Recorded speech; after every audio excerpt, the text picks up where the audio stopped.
Hi friends, అందరికీ నమస్కారం అండి. మనకు కనిపించేది మాత్రం ఇది శ్రీరామ స్తూపం.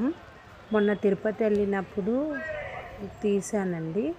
ఇక్కడ మొత్తం 108 స్తూపాలు ఉన్నాయి.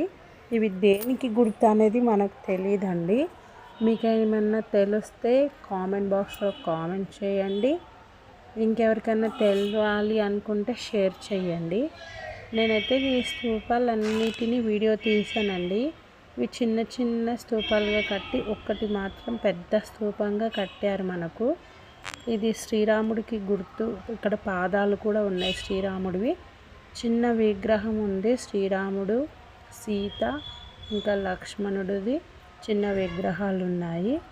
ఈ స్తూపాల కింద ఎల్లో కలర్లో ఉంది కదండి, ఇట్లా అక్కడ మాత్రం ఏదో రాసి ఉందండి, కానీ అది క్లియర్గా మాత్రం కనిపించట్లేదు.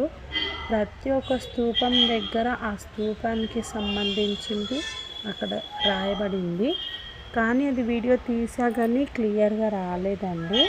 మీరు ఎప్పుడైనా తిరుపతి అందరూ వెళ్తూ ఉంటారు కదా, ఈ స్తూపాలు ఒక్కొక్కటి దేనికి గుర్తుగా కట్టించారు అనేది అక్కడ రాసబడి ఉంది.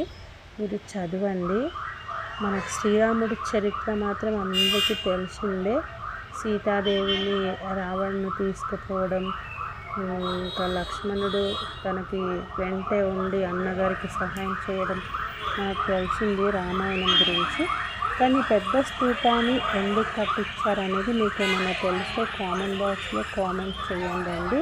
ఇక్కడ చూడండి, 108వ శ్రీరామ స్తూపం అని రాయబడింది. చిన్న విగ్రహాలు ఉన్నాయి ఇక్కడ పాదాలు కూడా ఉన్నాయి. ఫస్ట్ పాదాలు ఉన్నాయి. లైక్ చేయండి, కామెంట్ చేయండి ఫ్రెండ్స్.